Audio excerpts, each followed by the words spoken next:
বাড়তে থাকে রোগ জীবাণু সংক্রমণ। এজন্য আপনার দরকার শক্তিশালী ডেটলের সুরক্ষা। শুধুমাত্র ডেটলে দিতে পারে 100 রোগবাহী জীবাণু থেকে সুরক্ষা। তাই মায়ের ভরসা শুধুই ডেটল সুরক্ষা। ইন্ডিপেন্ডেন্ট টেলিভিশন, 24 ঘন্টায় খবর।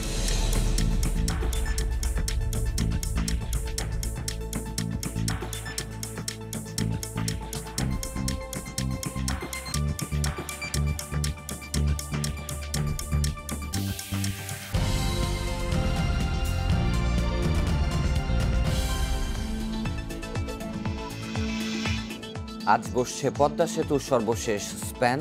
শুধু যোগাযোগের উন্নয়ন নয়, বদলে দেবে দেশের অর্থনীতিও।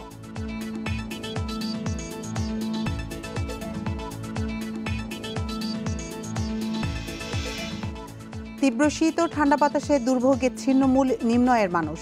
এবার সবচেয়ে বেশি শীত পড়ার আভাস।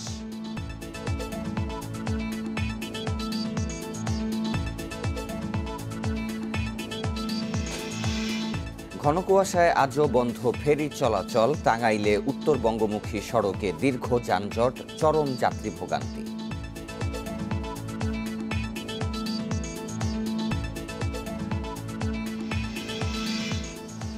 বাংলাদেশ ভারত যৌথ নদী কমিশনের বৈঠক চায় ঢাকা। তিস্তা ও 6 অভিন্ন নদীর পানি চুক্তি অগ্রাধিকার। এবং বিশ্বে একদিনে করোনায় 12,000 মৃত্যু। যুক্তরাষ্ট্রে সর্বোচ্চ 3,000, নতুন করে শনাক্ত 6,41,000।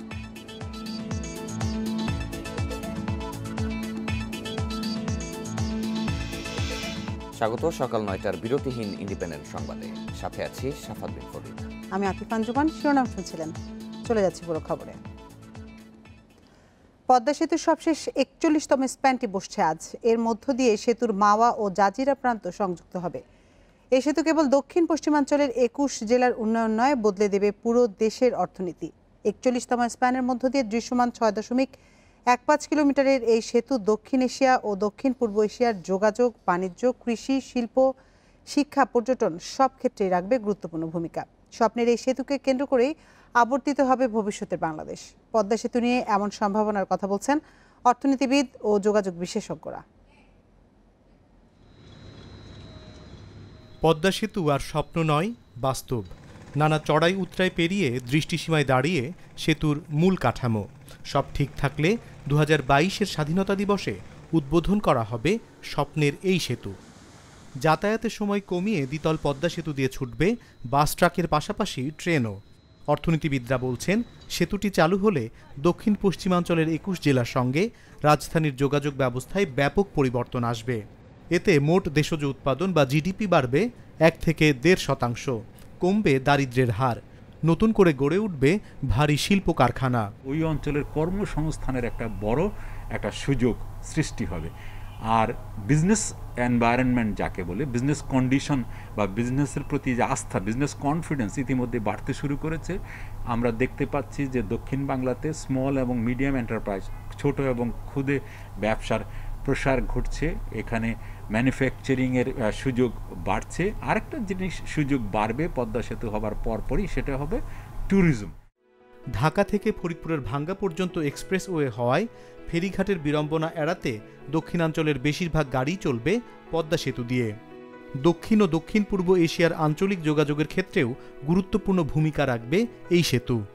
ট্রান্স এশীয় রেলপথের অংশ হলে এতে বাড়বে মালবাহী ট্রেনের চলাচল। পিপল টু পিপল কানেক্টিভিটির জন্য এবং রিজিয়নাল কানেক্টিভিটির জন্য সেখানে আমাদের খুলনায় মংলা যেই পোর্টটা আছে, এটার অ্যাক্সেসটা যদি নেপাল, ভুটান এবং ইন্ডিয়ার কলকাতা যদি নিতে চায়, তাহলে কিন্তু এটা একটা চমৎকার যোগাযোগ ব্যবস্থা তৈরি করলো। সো আমাদের যে ভৌগোলিকগত কারণে যে সুবিধাগুলি পাওয়ার কথা ছিল, বৈদেশিক মুদ্রা অর্জনের যে একটা সুবর্ণ সুযোগ ছিল, সেই জায়গায় কিন্তু এটা একটা বিরাট ভূমিকা রাখবে।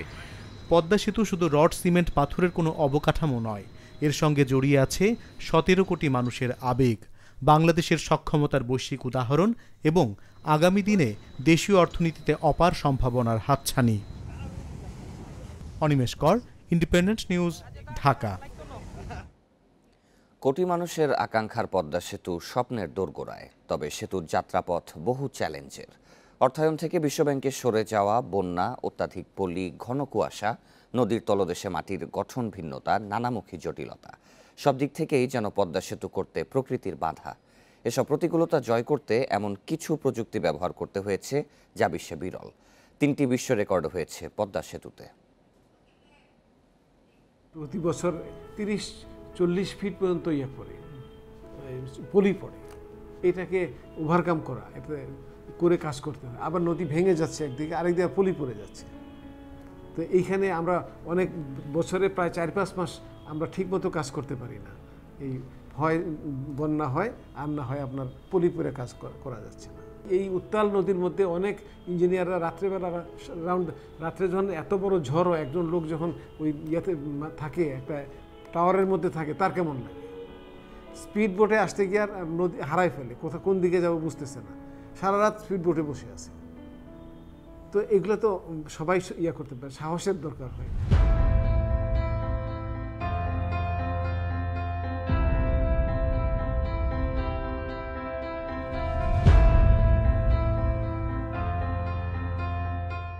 এমন নদীর সাথে তুলনা চলে শুধু দক্ষিণ আমেরিকার আমাজনের সাথে। ঝঞ্ঝা বিক্ষুব্ধ নদীর এই পরিবেশের সাথে মানাতে না পেরে অনেক দেশি বিদেশি প্রকৌশলী চলেও গেছেন। তারপরও থামেনি মানুষের প্রচেষ্টা। এরপর আবার বাধা। 2017 সালের শেষের দিকে দেখা দেয় পাইলিং জটিলতা। সেতুর 22টি পিলারের জায়গাতে নদীর তলদেশে শক্ত মাটির জায়গায় কাদামাটি পাওয়া যায়। সমাধান পেতে লেগে যায় প্রায় 1 বছর। এখন ঠিক বিকেল 4:15। ঘন কুয়াশায় সূর্যের দেখা নেই। তীব্র শীতে এইরকম যে প্রতিকূলতা, ঠিক একই অবস্থা কিন্তু বর্ষাতেও আমরা দেখতে পাই। সেখানে তীব্র স্রোতে কাজ করা দুরূহ, কেননা প্রতি বর্ষায় স্রোতের গতিবেগ থাকে 4 থেকে 5 মিটার পার সেকেন্ড, যেখানে 1 মিটার থাকলেই স্বাভাবিক নৌযান চলাচল করা দুরূহ ব্যাপার। এই অবস্থায় যেভাবে যে প্রযুক্তিতে পদ্মা সেতু নির্মাণ করা হচ্ছে, বিশ্বে এর আগে এরকম কোনো প্রযুক্তি অনেক ক্ষেত্রেই ব্যবহার করা হয়নি, এমনটি বলছেন প্রকৌশলীরা। প্রযুক্তিগত দিক বিবেচনায় পদ্মা সেতুতে 3টি বিশ্ব রেকর্ড হয়েছে। Longest pile drive in the world, অর্থাৎ 120-30 মিটার মাটির গভীরে এটা গেছে। সেটা আপনি প্রায় 40 তলা একটা 42-43 তলা একটা বিল্ডিং মাটির নিচে। যে স্প্যানগুলো যে বসানো হয়, একটা বিয়ারিং আছে অনেক বড় আকারের। এর আগে আমেরিকান তাদের ওই ব্রিজে ইউজ করছে, ব্যবহার করেছে, সেটা ছিল 7000 টন, অর্থাৎ এটা 10,500 টন। এটা কিন্তু বিশ্বে এটা একটা রেকর্ড। আরেকটি বিশ্ব রেকর্ড হলো এটা আমাদের biggest single contract for river training, সবচেয়ে বড় একক একটা চুক্তি হয়েছে নদী শাসনে। এই প্রকল্পে শীর্ষ পর্যায়ের সরকারি কর্মকর্তাদের দুর্নীতির অভিযোগ তুলে 2012 সালে অর্থায়ন থেকে সরে যায় বিশ্বব্যাংক। এরপর চ্যালেঞ্জ নেন সরকার প্রধান শেখ হাসিনা। পদ্মা সেতুর মতো এরকম একটা বিশাল সেতু নিজস্ব অর্থায়নে নির্মাণ করতে পারি, সেই যোগ্যতা যে এবং কর্মক্ষমতা বাংলাদেশ যে অর্জন করেছে, এটাই হচ্ছে সবথেকে বড় কথা। নিজেদের অর্থে পদ্মা সেতুর কাজ শেষ করা এখন বাংলাদেশের সক্ষমতার বহিঃপ্রকাশ। ইজাজুর রহমান, ইন্ডিপেন্ডেন্ট নিউজ, মাওয়া, মুন্সিগঞ্জ। এ পর্যন্ত পদ্মা সেতুর 40টি স্প্যান বসানো হয়েছে, বাকি আছে সর্বশেষ স্প্যান। 41তম স্প্যান সেতুর 12 ও 13 নম্বর পিয়ারের ওপর বসবে আজ। এ বিষয়ে আরও জানাতে এবার আমাদের সাথে যুক্ত হবেন সহকর্মী ইজাজুর রহমান। ইজাজ, ঠিক কখন নাগাদ পদ্মা সেতুর স্প্যান বসানো, সর্বশেষ যে স্প্যানটি রয়েছে সেটি বসানোর কাজ শুরু হতে পারে, এবং আবহাওয়ার কি আজকে কোনো প্রতিবন্ধকতা রয়েছে কিনা সে বিষয়ে যারা কর্মরত রয়েছেন তারা কি বলছেন? আবহাওয়ার যে প্রতিবন্ধকতা, আসলে শীতে আমরা দেখি যে প্রত্যেক শীতেই কিন্তু পদ্মা সেতুর কাজ করতে আবহাওয়ার এই প্রতিবন্ধকতার মধ্যে পড়তে হয়, কেননা প্রত্যেক শীতেই কিন্তু ঘন কুয়াশার মধ্যে পড়তে হয়। আমরা জানি যে নদীতে কিন্তু ঘন কুয়াশা এমনিতেই বেশি থাকে। এই কারণে পদ্মা সেতুর যে স্প্যান বসানোর সর্বশেষ স্প্যান বসানোর যে প্রক্রিয়া, সেটি কিন্তু একটু দেরি হচ্ছে। আমার সামনে দেখতে পাচ্ছেন যে স্বপ্নের সেতুর একদম শেষ যে স্প্যান, অর্থাৎ 41 নম্বর যে স্প্যানটি, সেটি ট্রেনে করে সেতুর 12 এবং 13 নম্বর পিলারের কাছাকাছি রাখা হয়েছে, এবং এটি ঘন কুয়াশা কিছুটা কমলেই বসানোর প্রক্রিয়া শুরু হবে। গতকালকে কিন্তু বিকেল 4টার দিকে এটি মাওয়ার যে কুমারভোগ কনস্ট্রাকশন ইয়ার্ড রয়েছে, সেই ইয়ার্ড থেকে ক্রেনে করে এটি পিলারের কাছে আনা হয়। এটি কমপক্ষে 3 কিলোমিটার দূরে মাঝ নদীতে অবস্থান করছে পিলারটি, এই পিলারের কাছে আনা হয়, এবং পিলারের কাছে আনার পরে এটি ট্রেনটি যেহেতু ভারী ক্রেন এবং মাঝখানে স্রোত রয়েছে, সুতরাং এই স্রোতকে মোকাবেলা করে এই ট্রেনটিকে কিন্তু এখানে স্থির অবস্থায় রাখতে হয়। সুতরাং সুতরাং অ্যাঙ্করিংয়ের একটি বিষয় রয়েছে। অ্যাঙ্করিং মানেটা হচ্ছে এখানে নোঙর করা, যেটি প্রকৌশলীরা বলেন যে অ্যাঙ্করিং, এটি দীর্ঘ অর্থাৎ 2 থেকে 3 কিলোমিটার দূর পর্যন্ত নোঙরটা নিয়ে যাওয়া হয় এবং পরবর্তীতে সেখানে ফেলা হয়।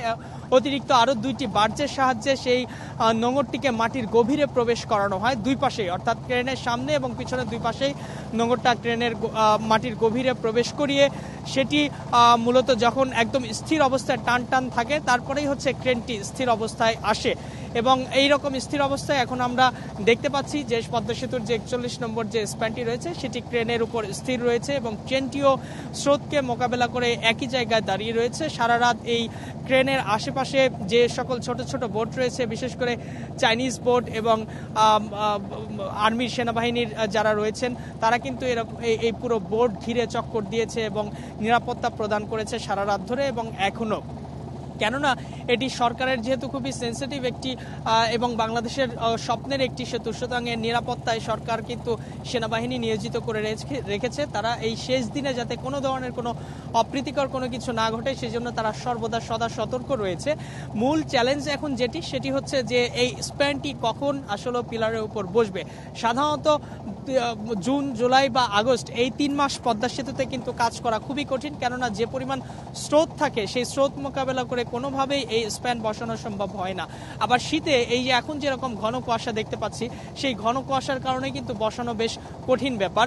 যদিও আমরা আস্তে আস্তে দেখতে পাচ্ছি আকাশ পরিষ্কার হচ্ছে, আশা করা যাচ্ছে যে আগামী 1 থেকে 1.5 ঘন্টার মধ্যে তারা স্প্যান বসানোর প্রক্রিয়া শুরু করবে। ঘন কুয়াশার কারণে যেটি হয়, এই যে চীনের তৈরি যে তিয়ান ই নামের যে ক্রেনটি আমার সামনে দেখতে পাচ্ছেন, এই ক্রেনটি মূলত এখানে সবাই রয়েছেন চীনের প্রকৌশলীরা, তারা মূলত ক্রেনে অবস্থান করে এবং অনেক প্রকৌশলী রয়েছেন যারা 12 এবং 13 নম্বর পিলার অর্থাৎ আগের যে স্প্যান দুটি রয়েছে সেই স্প্যানের পাশাপাশি রয়েছে তারা, এবং তাদের সঙ্গে যে কমিউনিকেশনের যে ব্যাপারটি রয়েছে, একদম এই স্প্যান বসানোর প্রক্রিয়াটা এতটাই সূক্ষ্ম যে মিলিমিটার এদিক সেদিক হলেও, অর্থাৎ 1 মিটার বা 1 মিলিমিটারেরও কমও যদি একটু এদিক সেদিক হয় তবে কিন্তু একটি পদ্মা সেতুতে ফল্ট থেকে যাবে। সুতরাং খুব সূক্ষ্ম কাজ এটি, এতটাই নিখুঁতভাবে তাদের করতে হয় যে কোনো ধরনের খুঁত আসলেও এই স্প্যান বসানোর ক্ষেত্রে তারা রাখতে চান না। এবং এই স্প্যানটি আগের স্প্যানের সঙ্গে বসিয়ে দিলেই কিন্তু কাজ শেষ হয় না, কমপক্ষে 1 সপ্তাহ পর্যন্ত সময় লাগে আগের স্প্যানের সঙ্গে এটি জোড়া লাগানোর যে প্রক্রিয়া, অর্থাৎ ঝালাই করা, বাংলাতেও যেটি বলে ঝালাই করার প্রসঙ্গটি রয়েছে। আমরা জানি যে গত 3-4 দিন আগে যে 40তম স্প্যানটি বসেছে, আমরা গতকালকেও দেখেছি সেই 40তম স্প্যানকে কিন্তু 39তম স্প্যানের সঙ্গে কিন্তু জোড়া দেওয়ার কাজ গতকালকেও আমরা দেখেছি চলেছে। সুতরাং আরও 1 সপ্তাহ মতো কিন্তু লাগবে এই স্প্যান বসানোর পরেও ঝালাই দেওয়ার যে প্রক্রিয়া সেটি লাগবে। এছাড়া পদ্মা সেতুর কাজে শুধু স্প্যান বসলেই যে আজকে পদ্মা সেতু হয়ে যাচ্ছে বিষয়টা এমন না। এখানে স্প্যানের ভিতরে রেলওয়ে স্ল্যাব বসাতে হয় এবং উপরে রোডওয়ে ডেক বসাতে হয়, যে ক্ষেত্রে উপর দিয়ে আসলে গাড়ি যেটার উপর দিয়ে চলাচল করবে সেটিও কিন্তু, এই দুটো বিষয় বসানোর ক্ষেত্রেও কিন্তু 1 বছর মতো এখনো সময় লেগে যাবে, কেননা প্রায় 1/2 কিলোমিটার পর্যন্ত এই দুটি কাজ হয়েছে। এছাড়া মাটি থেকে সেতুতে ওঠার মুখে যে অ্যাপ্রোচ রোড রয়েছে সেই অ্যাপ্রোচ রোডের কাজও কিন্তু এখনো বাকি রয়েছে। সুতরাং এই 3টি বিষয় হয়ে গেলেই বলা যাবে যে পদ্মা সেতু হয়ে যাবে। সুতরাং প্রকৌশলীদের টার্গেট যে আগামী 2022 সালের যে স্বাধীনতার সুবর্ণ জয়ন্তী রয়েছে সেই দিনই যাতে এই সেতু চালু করে দেওয়া যায়, সেই টার্গেটের কিন্তু এখন কাজ চলছে। মুন্সিগঞ্জের মাওয়া প্রান্ত থেকে পদ্মা সেতুর 41তম স্প্যান বসানোর তথ্য জানাচ্ছিলেন সহকর্মী ইজাজুর রহমান। ঘন কুয়াশায় দেখা মিলছে না সূর্যের, বাড়ছে শীতের তীব্রতা, কনকনে ঠান্ডা বাতাসে দুর্ভোগে পড়েছেন ছিন্নমূল ও নিম্ন আয়ের মানুষ। এক টুকরো গরম কাপড়ে আশায় রয়েছেন তারা। এবার সবচেয়ে বেশি ঠান্ডা পড়ার আভাস দিচ্ছেন আবহাওয়াবিদরা। মৌসুমের শুরুতেই রংপুরে জেঁকে বসেছে শীত। দিনভর সূর্যের দেখা না মেলায় কমছে তাপমাত্রা। উত্তরের ঠান্ডা বাতাস ভোগান্তি বাড়িয়েছে ছিন্নমূল ও নিম্ন আয়ের মানুষের। প্রচুর ঠান্ডা না বসে শৈলপুলের কেউ বাড়িতে বেড়া বসে না। ঠান্ডার জন্য মানুষ কাম কাজে বাইরে হইতে পারছে না। এ সময় যে এত ঠান্ডা এটা তো আগে ছিল না। তাপমাত্রা আরও কমার আভাস দিয়েছে আবহাওয়া অফিস। এবার সবচেয়ে বেশি ঠান্ডা পড়ার আশঙ্কা করছেন কর্মকর্তারা। গত 20-30 বছর আগে এরকম আসলে ঠান্ডাটা এতটাই ছিল না, যেটা এখন এই মুহূর্তে হঠাৎ করে মনে হচ্ছে যে 2-1 দিন খুব বেশি ঠান্ডা পড়তেছে। এটা আমরা সৈয়দপুর, দিনাজপুরের পঞ্চগড়ে খেয়াল করছি 2018 সালে 2.6 ডিগ্রি সেলসিয়াস পর্যন্ত তাপমাত্রা নেমে আসছিল। শীতের তীব্রতার সঙ্গে কুলিয়ে উঠতে পারছেন না কুড়িগ্রামের মানুষ। শীত বস্ত্রের অভাবে কষ্ট পাচ্ছেন ভাঙন কবলিত এলাকার লোকজন। যারা কাপড় চোপড় সোয়া করে কিনবে পাইনি, টাকা নাই, পয়সা নাই, কি করে খাই। কাজ নেই, কামাই নাই, টাকা নাই, এই জন্য পোশাক পাতি কিনতে পারতেছি না। শীতার্থ মানুষের মধ্যে শীত বস্ত্র বিতরণের আশ্বাস দিয়েছেন ত্রাণ ও পুনর্বাসন কর্মকর্তা। ইতিমধ্যে আমরা 35,000 কম্বল পেয়েছি এবং উপজেলা পর্যায়ে সেগুলো আমরা পৌঁছে দিয়েছি। বিতরণের প্রক্রিয়া চলছে। এছাড়াও আমরা প্রতি উপজেলায় 6 লাখ করে নগদ টাকা পেয়েছি। সন্ধ্যার পর থেকে কুয়াশায় ঢেকে যাচ্ছে নাটোর শহর। বেলা 11টা পর্যন্ত থাকছে কুয়াশার প্রভাব। আর হিমেল বাতাসের দাপটে বেকায়দায় পড়েছেন নিম্ন আয়ের মানুষ। হঠাৎ করে ঠান্ডাটা একটু বেশি পড়েছে, তো এরপরও কাজে যেতে হচ্ছে। শিশিরে ভিজে যায়, পানিও ভিজে যায়, এতে হাত শীতকে লেগে আসে, কিন্তু আমাদের তো কাজ করতেই হবে। লালমনিরহাটে খড়কুটো জ্বালিয়ে শীত নিবারণের চেষ্টা করছেন চরাঞ্চলবাসী। কুয়াশা ও শীতের তীব্রতায় কাজে যোগ দিতে পারছেন না অনেকে। এ অবস্থায় এক টুকরো গরম কাপড়ের আশায় উত্তরের বিভিন্ন জেলার হতদরিদ্ররা। Mamunur Rashid, Independent News desk. শীত পরিস্থিতির আরো খবর জানাতে এবার নাটোর থেকে আমাদের সাথে যুক্ত হচ্ছেন সহকর্মী বাপি লাহিড়ী। বাপি, নাটোরে আজ শীত ও কুয়াশা কেমন দেখছেন এবং নিম্ন আয়ের খেটে খাওয়া মানুষের ভোগান্তি কেমন দেখছেন আপনি? আমরা আসলে যেমনটি প্রতিবেদনে দেখাচ্ছিলাম যে নাটোরে আসলে শীত এবং কুয়াশার যে তীব্রতাটা রয়েছে সেই তীব্রতাটা কিন্তু আজকে আরো অনেক এই মুহূর্তে অনেকটা বেশি, কারণ বেলা 9টার পর থেকে কিন্তু আসলে কুয়াশার যে তীব্রতাটা আরো বৃদ্ধি পেয়েছে। নাটোর থেকে জানাচ্ছিলেন সহকর্মী বাপ্পি লাহিড়ী। আপনারা দেখছেন 1 ঘন্টা বিরতিহীন ইন্ডিপেন্ডেন্ট সংবাদ। সংবাদে আরো যা দেখবেন,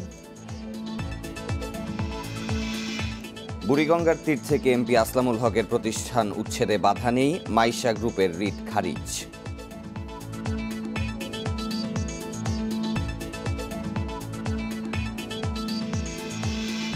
ধনী দেশগুলোতে 3 গুণ করোনা ভ্যাকসিন মজুদের অভিযোগ। দরিদ্র দেশের মানুষ ঘন কুয়াশার কারণে বিপর্যস্ত উত্তরাঞ্চলের জনজীবন ও যোগাযোগ ব্যবস্থা। গন্তব্যে পৌঁছাতে বাসের সময় লাগছে দ্বিগুণ, শিডিউল বিপর্যয় হচ্ছে ট্রেন ও বিমানে।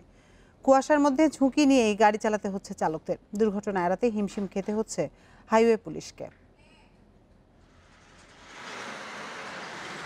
গত 4 দিন ধরে কুয়াশার চাদরে ঢাকা পুরো দেশ। সকাল থেকে সন্ধ্যা পর্যন্ত ঘন কুয়াশায় বিপর্যস্ত হয়ে পড়েছে জনজীবন। জরুরি প্রয়োজনে ঘরের বাইরে বেরুলেই পড়তে হচ্ছে নানা বিড়ম্বনায়। কুয়াশার প্রভাব বেশি পড়েছে যোগাযোগ মাধ্যমে।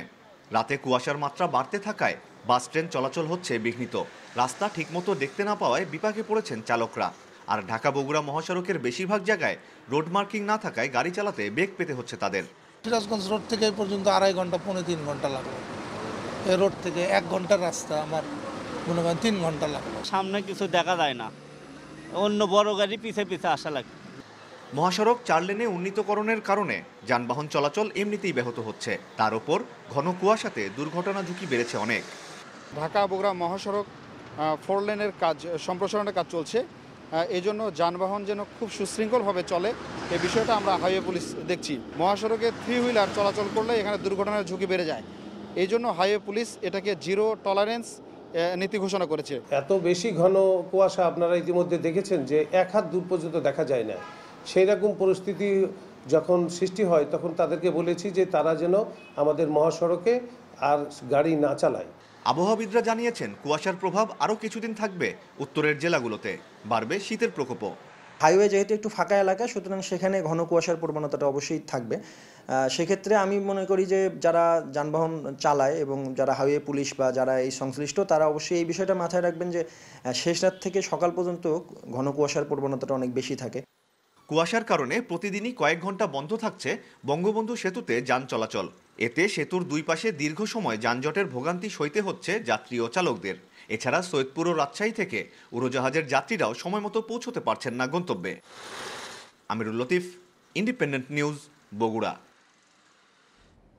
ঘন কুয়াশার কারণে বিভিন্ন নৌরুটে ব্যাহত হচ্ছে ফেরি চলাচল। কুয়াশার প্রভাবে ঢাকা টাঙ্গাইল সহ বিভিন্ন মহাসড়কে যান চলাচল ব্যাহত হচ্ছে।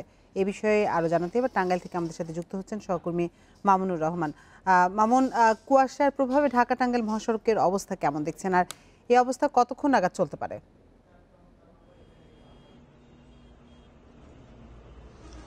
আমি আপনাকে প্রথমেই বলে রাখি, এই অবস্থা কতক্ষণ নাগাদ চলতে পারে তার সুনির্দিষ্ট করে বলা যাচ্ছে না। তো আমি এই বিষয়ে কথা বলেছি বঙ্গবন্ধু সেতু পূর্ব থানার যিনি অফিসার ইনচার্জ আছেন কাজী আইয়ুব রহমান। তিনি আমাকে যেমনটি জানিয়েছেন যে রাত 12:30 থেকে 3টা পর্যন্ত 2.5 ঘন্টা টোল প্লাজা বন্ধ থাকার কারণে কিন্তু এই যানজটের সূত্রপাত। আপনি জানেন যে ঘন কুয়াশার কারণে এই মহাসড়ক আচ্ছন্ন হয়ে আছে।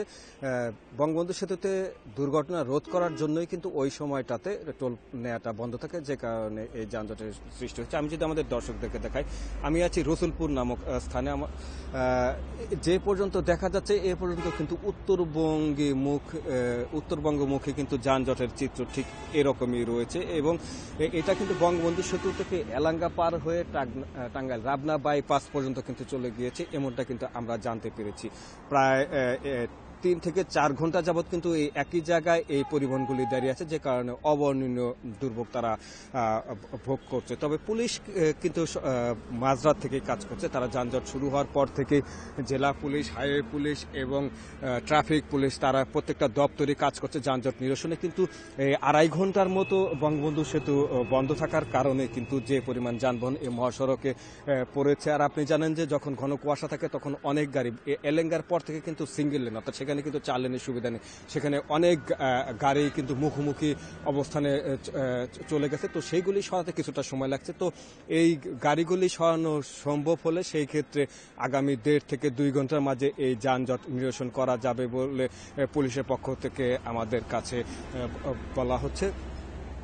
এই হচ্ছে আমার কাছে ঢাকা টাঙ্গাইল বঙ্গবন্ধু মহাসড়কের যানজটের সর্বশেষ পরিস্থিতি।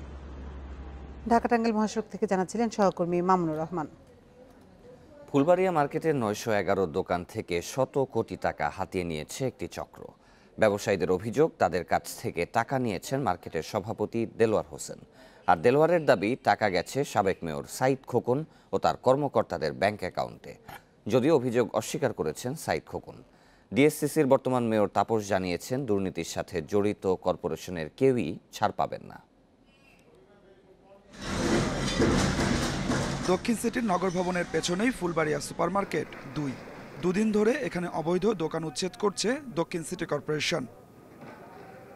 ক্ষতিগ্রস্ত ব্যবসায়ীদের দাবি, গত বছর হঠাৎ এসব দোকানে তালা ঝুলিয়ে দেয় সিটি কর্পোরেশনের রাজস্ব বিভাগ। পরে দক্ষিণ সিটির রসিদে 86 মাসের ভাড়া আদায় করা হয়। সেই সাথে বৈধতার কথা বলে মার্কেটের সভাপতি দেলোয়ার প্রতি দোকান থেকে 5 থেকে 30 লাখ টাকা নেন। দেলোয়ার সাহেব তো এখন আমরা জানি মার্কেট কমিটিতে আছে, ঠিক আছে, উনি এখন কিন্তু অনেকদিন যাবত উনি আসে না মার্কেটে, ঠিক আছে। আমরা এই যে এখন যে পরিস্থিতি আমাদের হয়েছে, এই পরিস্থিতি আমরা ডেকে ওনাকে পাচ্ছি না কাছে। কোথায় আগের মেয়র, কোথায় মার্কেটের চেয়ারম্যান, কোথায় মার্কেটের কমিটি, তাদেরকে ধরেন, আমাদের টাকা ফিরিয়ে দেন। Market committee Delwar, market city কর্পোরেশনের আন্ডারে মার্কেট দেলোয়ার চালায় না কে চালায়, এটা তো মার্কেট সিটি কর্পোরেশনের দায়িত্ব দেখার। এটা কি আমরা পাবলিক জানি? দুদিন ধরে সেই দোকানগুলো উচ্ছেদ করা হলেও ঘটনাস্থলে আসেনি মার্কেট সভাপতি দেলোয়ার। ফোনে যোগাযোগ করা হলে জানান অসুস্থ। তিনি অভিযোগ প্রত্যাখ্যান করে সাবেক মেয়র ও সাবেক রাজস্ব কর্মকর্তার উপর দোষ চাপান। অ্যাকাউন্টে করে পে অর্ডার করে নিছে, তেলের মিলের নামে, সুগার মিলের নামে, তার নিজের পার্সোনাল অ্যাকাউন্টে এই চেকগুলি নিছে সিআরও নিয়ে মেয়র সাহেব বলে দিয়েছে সিআরওর কাছে চেকটা দিয়ে দেন। এরপরে বলছে ক্যাশ টাকা ওরা দেন। Chief officer A to Z কেউ বাদ নাই, সিটি কর্পোরেশনের টাকা নেয় নাই এদের থেকে। সাবেক রাজস্ব কর্মকর্তা ইউসুফ আলী ও অতিরিক্ত প্রধান প্রকৌশলী সহ বেশ কয়েকজনকে দুর্নীতির দায়ে বর্তমান মেয়র দায়িত্ব নেওয়ার পরপরই চাকরিচ্যুত করেন। সাইদ খোকনের দাবি, টাকা লেনদেনের কিছুই তিনি জানেন না। মার্কেট কমিটিতে কে আছে, কাকে কে কি করেছে সেটা মার্কেট কমিটি বলতে পারবে। এই বিষয়ে আমাদের কোনো কিছু জানাও নাই, কোনো কিছু আমাদের মন্তব্য নাই। কে করেছে কারণ মার্কেট কমিটিতে কে আছে সেগুলো তো জানি না।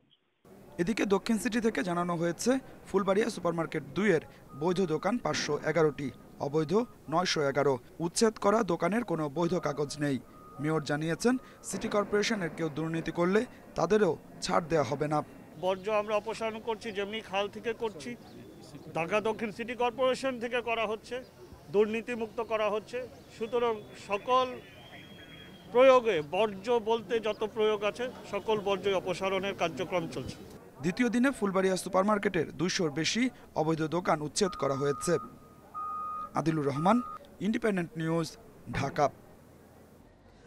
বুড়িগঙ্গার তীর থেকে এমপি আসলামুল হকের 3টি প্রতিষ্ঠান উচ্ছেদে আর কোনো বাধা থাকলো না, কারণ বিআইডব্লিউটি এর উচ্ছেদ চ্যালেঞ্জ করে মাইশা গ্রুপের করা রিট খারিজ করে দিয়েছে হাইকোর্ট। বিচারপতি আশফাকুল ইসলাম ও বিচারপতি মোহাম্মদ আলীর বেঞ্চ এ রায় দেন। ঢাকার 4 নদী রক্ষায় 2009 সালে রিট করে human rights and piece for Bangladesh.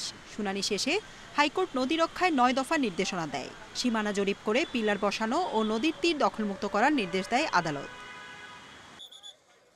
আদালতের নির্দেশ অনুযায়ী এবছর সংসদ সদস্য আসলামুল হকের মাইশা গ্রুপের 3টি প্রতিষ্ঠান উচ্ছেদে যায় বিআইডব্লিউটিএ। তখন বাধা দেয় এমপির লোকজন এবং অক্টোবরে চ্যালেঞ্জ করে রিট করেন। 22 অক্টোবর ওই রিটে রুল দেয় আদালত। একই সাথে 1 মাসের মধ্যে নদী কমিশনকে বিষয়টি নিষ্পত্তির নির্দেশ দেয়। নদী কমিশনের প্রতিবেদনে বলা হয়েছে, মাইশা গ্রুপের 3 প্রতিষ্ঠান বুড়িগঙ্গার 12.78 একর এবং ফোরশোর 7.92 একর জায়গা দখল করেছে। এছাড়া ড্যাপের 30 একরের মতো জায়গায় মাটি ভরাট করে জলাশয় ও নদীর প্রবাহে বাধা তৈরি করেছে। হাইকোর্ট ওই প্রতিবেদন আমলে নিয়ে রুল খারিজ করে দিয়েছে। আদালত রায় দিয়ে এই 3টি প্রতিষ্ঠানের পক্ষে যে রিট পিটিশন সেটাকে খারিজ করে দিয়েছেন এবং খারিজ করে দিয়ে আদালত এখানে উল্লেখ করেছেন যে তারা যে দাবি করেছেন জমি জমার দাবিগুলো এবং নদী কমিশনের যে রিপোর্ট সেখানে এই দাবিগুলো বিতর্কের বিষয় এবং এটা ডিসপুটেড কোশ্চেন অফ ফ্যাক্ট। এই ডিসপুটেড কোশ্চেন অফ ফ্যাক্ট নিয়ে কোনো রিট পিটিশন চলে না। এই রায়ের বিরুদ্ধে আপিল করার কথা জানিয়েছেন আসলামুল হকের আইনজীবী। আমরা সিভিল কোর্টে যাব as per the order of the high court division, আর এই জাজমেন্টের বিরুদ্ধে আপনার সুপ্রিম কোর্টে যাওয়ার আমাদের ক্লায়েন্ট অলরেডি একজন লয়ারকে ইনস্ট্রাকশন দিয়ে দিয়েছে, উনি আপনার তৈরি করতেছে, ওই সিএমপি তৈরি করতেছে। নদী কমিশনের প্রতিবেদনে বলা হয়েছে, আসলামুল হকের প্রাইভেট ইকোনমিক জোন পূর্ণাঙ্গভাবে স্থাপিত হলে বুড়িগঙ্গা ও তুরাগের জীববৈচিত্র্যের ওপর বিরূপ প্রভাব পড়বে, এমনকি নৌ চলাচলের পথও শুরু হবে। তাই মাইশা পাওয়ার প্ল্যান্ট ও আরিশা প্রাইভেট ইকোনমিক জোনের নির্মাণ কাজ বন্ধ করতে হবে। জান্নাতুল ফেরদাউস Tanvi, independent News, Dhaka. Carbon নিঃসরণ কমিয়ে জলবায়ু পরিবর্তনের বিরূপ প্রভাব থেকে ভবিষ্যৎ প্রজন্ম ও ধরিত্রীকে বাঁচাতে শক্তিশালী বৈশ্বিক জলবায়ু জোটের জরুরি প্রয়োজন বলে জানিয়েছেন প্রধানমন্ত্রী শেখ হাসিনা। বুধবার থিম্পু অ্যাম্বিশন সামিট শীর্ষক ভার্চুয়াল সম্মেলনে প্রচারিত প্রধানমন্ত্রীর রেকর্ড করা ভাষণে এসব কথা বলা হয়। এ সময় তিনি কার্বন নিঃসরণ কমিয়ে পরিবেশে কার্বনের ভারসাম্য এনে ইতিবাচক ও শক্তিশালী আন্তর্জাতিক জলবায়ু জোটের ওপর জোর দেন। MDBS, IFIS জলবায়ু অর্থায়নে ঋণ দেওয়া প্রতিষ্ঠানগুলোর এগিয়ে আসা উচিত। সবার জন্য প্রযুক্তি সহজলভ্য করতে হবে। বাস্তুচ্যুত ব্যক্তিদের স্থানান্তর এবং সুরক্ষা নিশ্চিত করতে বৈশ্বিক আলোচনায় মনোনিবেশ প্রয়োজন। বঙ্গবন্ধুর ভাস্কর্য ভাঙচুরের ঘটনায় মামুনুল হক সহ হেফাজতে ইসলামের 3 নেতার বিরুদ্ধে আদালতে নালিশি মামলা করা হয়েছে। এ মামলায় হুকুমের আসামি করা হয়েছে বিএনপি চেয়ারপারসন খালেদা জিয়া সহ 3 জনকে। আদালত বাদীর জবানবন্দি গ্রহণ করে আজ আদেশের জন্য রেখেছেন। বুধবার ঢাকার মেট্রোপলিটন ম্যাজিস্ট্রেট সত্যব্রত শিকদারের আদালতে জননেত্রী পরিষদের সভাপতি এবি সিদ্দিকী বাদী হয়ে এই মামলা করেন। মামলায় মূল আসামি করা হয়েছে হেফাজতের আমির মাওলানা জুনায়েদ বাবুনগরী, যুগ্ম মহাসচিব মাওলানা মামুনুল হক ও ইসলামী আন্দোলনের নায়েবে আমির মুফতি ফয়জুল করিমকে। পাশাপাশি হুকুমের আসামি করা হয়েছে বিএনপি চেয়ারপারসন খালেদা জিয়া, ভারপ্রাপ্ত চেয়ারম্যান তারেক রহমান এবং মহাসচিব মির্জা ফখরুল ইসলাম আলমগীরকে। বাদীর আর্জিতে হেফাজত নেতাদের বিভিন্ন বক্তব্যকে অভিযোগ হিসেবে আনা হয়। অপরদিকে এই মৌলবাদী গোষ্ঠীকে বিভিন্নভাবে সহযোগিতা ও জোটগত রাজনীতির মাধ্যমে পৃষ্ঠপোষকতার অভিযোগ আনা হয় খালেদা জিয়া, তারেক, ফখরুলের বিরুদ্ধে। রহমান, ফখরুল ইসলাম এবং খালেদা জিয়া, তারেক রহমান, ফখরুল ইসলাম আলমগীর আর মামুনুল হক, বাবুনগরী, ফয়েজ করিমের বিরুদ্ধে 500, 506, 427, 109 ধারায় মামলা দায়ের করেছি। যারা বঙ্গবন্ধুর ভাস্কর্য স্কাল্পচার যারা ধ্বংস করছে তাদের বিরুদ্ধে আমরা আজকে মামলা দায়ের করে আসামিদের বিরুদ্ধে আমরা গ্রেফতারি পরোয়ানা চেয়েছি। বাংলার মাটিতে জঙ্গি ও মৌলবাদের ঠাঁই হবে না বলে হুঁশিয়ারি দিয়েছেন মেয়র শেখ ফজলে নূর তাপস।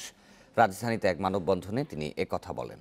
একই অনুষ্ঠানে অ্যাটর্নি জেনারেল বলেছেন, বঙ্গবন্ধুর ভাস্কর্য ভাঙচুর ও অবমাননা রাষ্ট্রদ্রোহিতা শামিল। আরেক মানববন্ধনে বঙ্গবন্ধু মেডিকেল বিশ্ববিদ্যালয়ের ভিসি বলেন, মৌলবাদী শক্তিকে প্রতিহত করার কোনো বিকল্প নেই।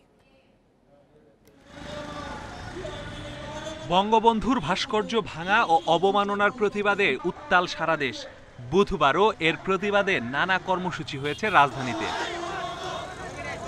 সুপ্রিম কোর্টের সামনে মানববন্ধন করেছে বঙ্গবন্ধু আওয়ামী আইনজীবী পরিষদ।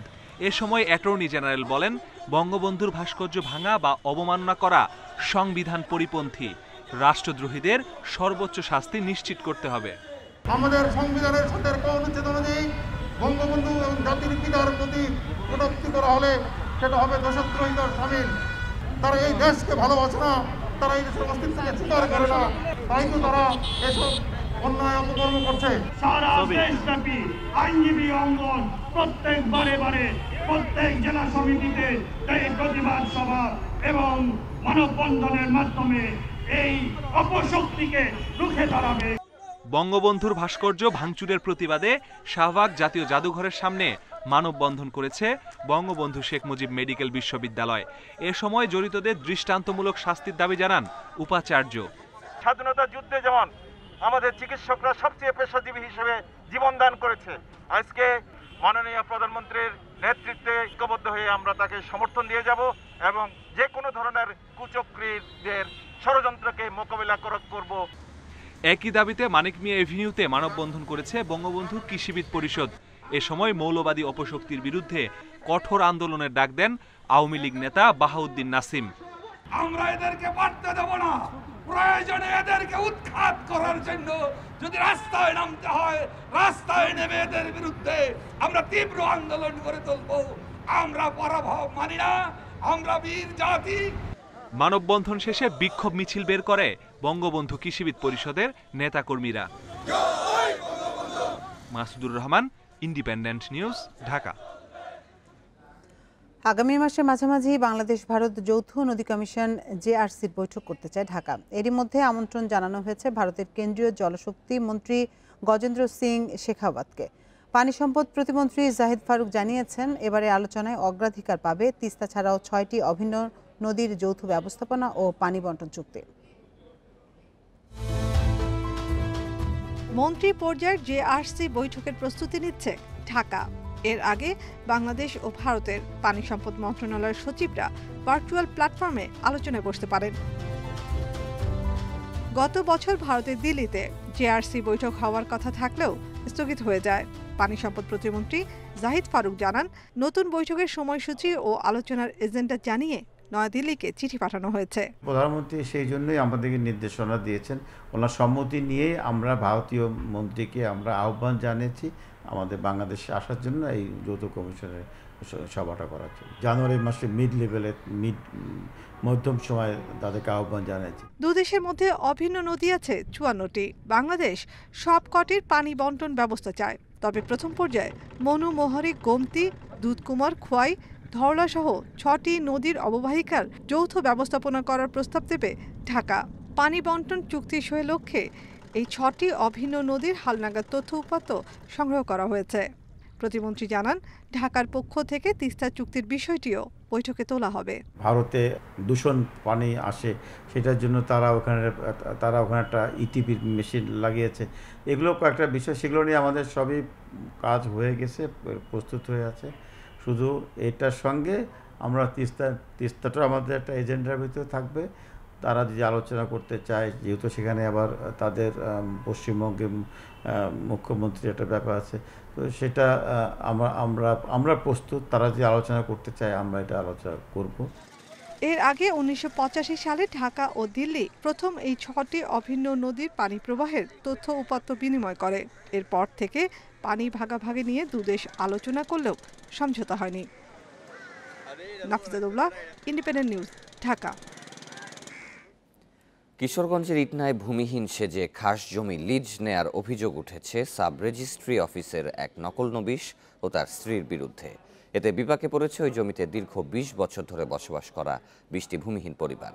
ঘটনাটি তদন্ত করে দ্রুত প্রয়োজনীয় ব্যবস্থা নেয়ার আশ্বাস দিয়েছেন জেলা প্রশাসক।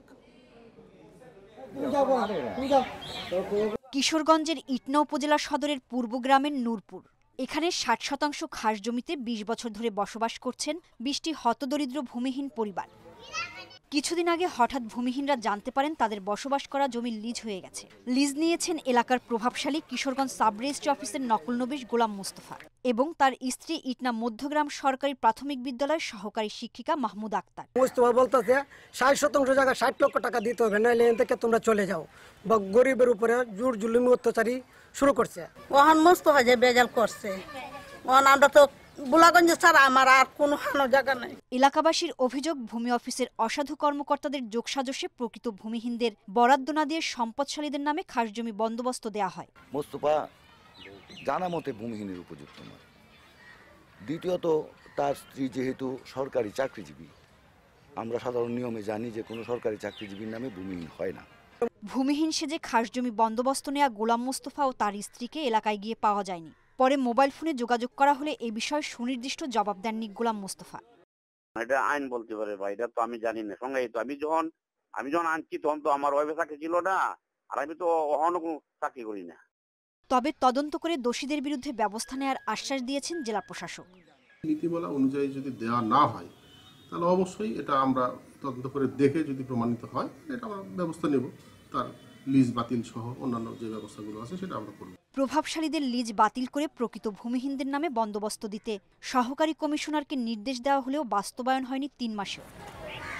Independent News desk.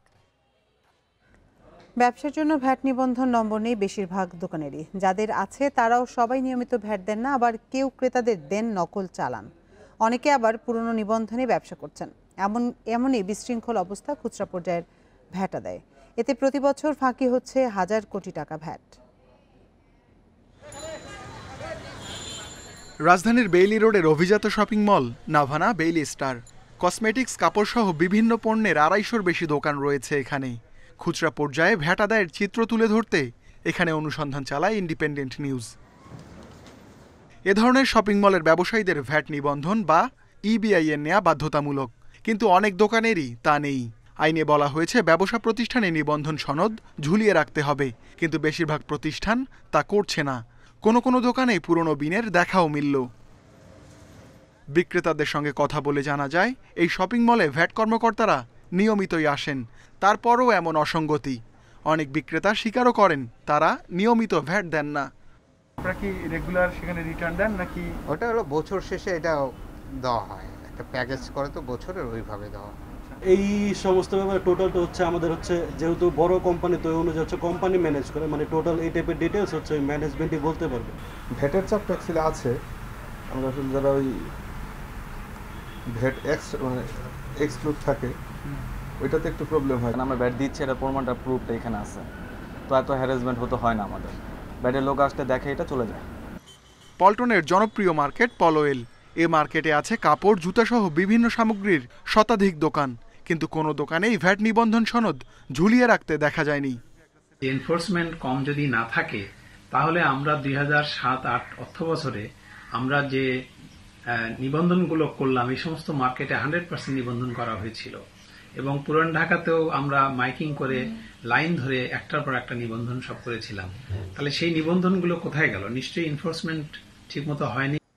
খুচরা পর্যায়ে ভ্যাট আদায়ে স্বচ্ছতা আনতে ইলেকট্রনিক ক্যাশ রেজিস্টার ইসিআর ব্যবহার শুরু করে এনবিআর, কিন্তু নানা কারণে ব্যর্থ হয়।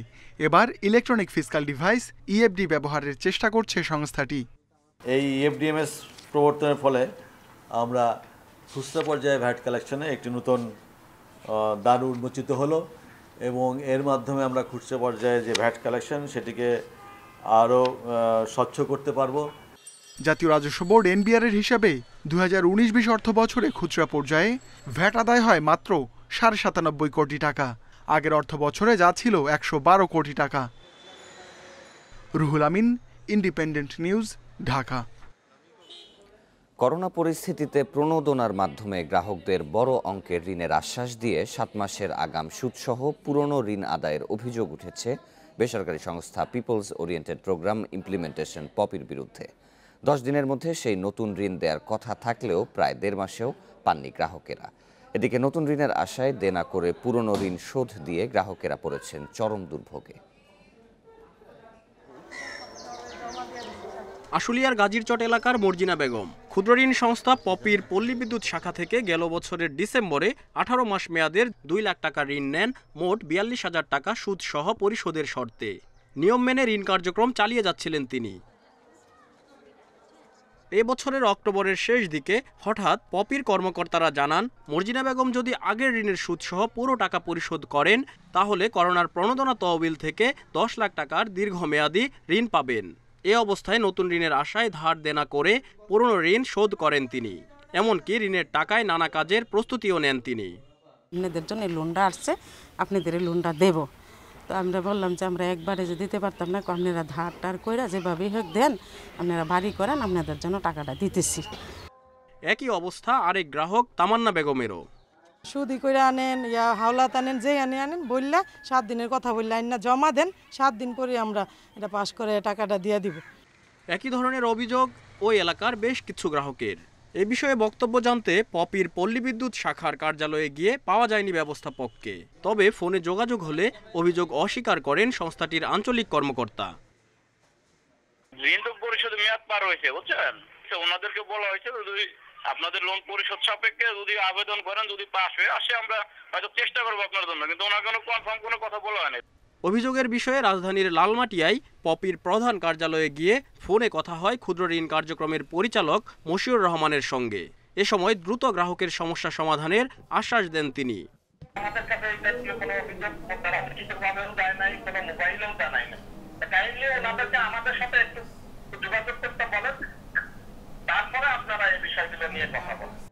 দেশের 18 জেলায় ক্ষুদ্র ঋণ কার্যক্রম রয়েছে পপির। Shariful Islam, independent News, Dhaka. দেশে করোনায় আরও 24 জনের মৃত্যু হয়েছে। এর মধ্যে পুরুষ 18 এবং নারী 6 জন। এ নিয়ে মোট প্রাণহানি হল 6,930 জনের। 140টি ল্যাবে 24 ঘন্টায় 17,042 নমুনা পরীক্ষায় করোনা শনাক্ত হয়েছে 2,159 জনের। পরীক্ষা বিবেচনায় শনাক্তের হার 12.67%। বুধবার স্বাস্থ্য অধিদপ্তরের বিজ্ঞপ্তিতে আরও জানানো হয়, দেশে মোট করোনা আক্রান্তের সংখ্যা দাঁড়ালো 4,84,104 জনে। সুস্থ হয়েছেন আরও 4,772 জন। এ নিয়ে মোট সুস্থ 4,05,966 জন। এদিকে করোনার দ্বিতীয় দফার সংক্রমণ কোনোভাবেই নিয়ন্ত্রণে আসছে না যুক্তরাষ্ট্রে। একদিনে দেশটিতে আরও 3,200 জনের বেশি মানুষের মৃত্যু হয়েছে। নতুন করে শনাক্ত হয়েছে 2,25,000 রোগী। এদিকে একদিনে বিশ্বে করোনায় 12,000-এর বেশি জনের প্রাণহানি হয়েছে। নতুন করে শনাক্ত প্রায় 6.5 লাখ। এ নিয়ে বিশ্বে করোনায় মৃত্যু ছাড়ালো 15,75,000 এবং মোট আক্রান্ত 6,92,00,000-এর বেশি। যুক্তরাষ্ট্রের মিসিসিপিতে বিস্তার রুখতে 10 জনের বেশি জনসমাগমে নিষেধাজ্ঞা দেওয়া হয়েছে। ক্যালিফোর্নিয়া ও অ্যারিজোনায় দেখা দিয়েছে হাসপাতাল সংকট। এদিকে 80 ভাগ নাগরিককে ভ্যাকসিন প্রয়োগ করা হলে 2021 সালের শেষ দিকে স্বাভাবিক অবস্থা ফিরে আসবে বলে জানিয়েছেন যুক্তরাষ্ট্রের সংক্রামক রোগ বিশেষজ্ঞ অ্যান্থনি ফাউচি। এদিকে ব্রাজিল একদিনে মারা গেছে 848 জন, শনাক্ত 54,000। রাশিয়ায় 550 মৃত্যুর পাশাপাশি শনাক্ত হয়েছে 26,000। এছাড়াও জার্মানিতে 23,000, ফ্রান্সে 14,000, ইটালিতে 12,000, যুক্তরাজ্যে 16,000 করোনা রোগী পাওয়া গেছে।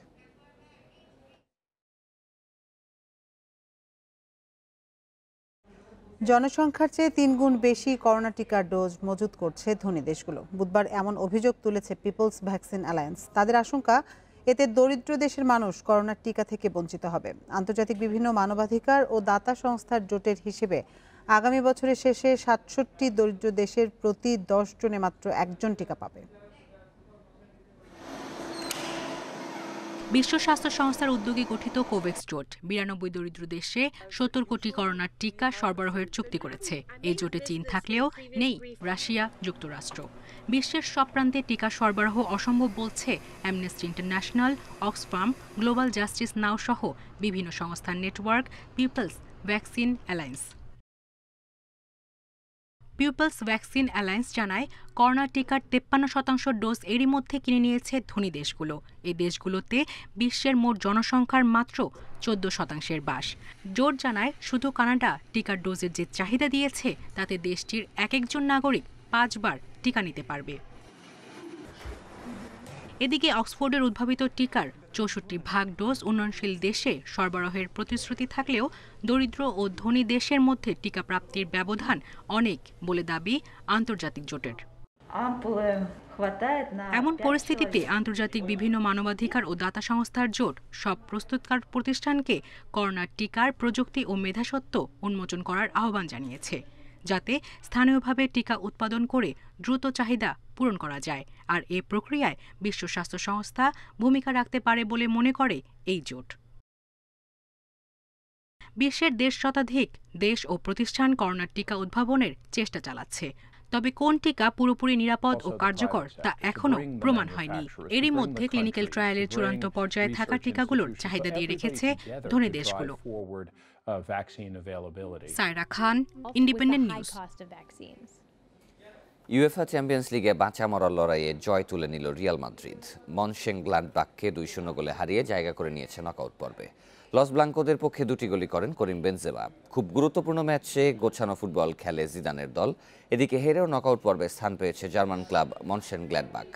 শাখতার ডোনেস্কের সঙ্গে ড্র করে ইন্টার মিলানকে ছিটকে যাওয়ায় আনন্দের উপলক্ষ পেয়েছে মনশেনগ্লাডবাখ। অন্যদিকে নেইমারের হ্যাটট্রিকে 5-1 গোলে বাসাহ সেহিরকে হারিয়ে গ্রুপ সেরা হয়ে নকআউট পর্বে উঠেছে পিএসজি। এছাড়াও গ্রুপ পর্বের শেষ ম্যাচে জয় পেয়েছে পরবর্তী রাউন্ড আগেই নিশ্চিত করা বায়ার্ন মিউনিখ ও ম্যান সিটি। লোকোমোটিভ মস্কোকে 2-0 গোলে হারায় বায়ার্ন, আর মার্সেইয়ের বিপক্ষে সিটির জয় 3-0 গোলে।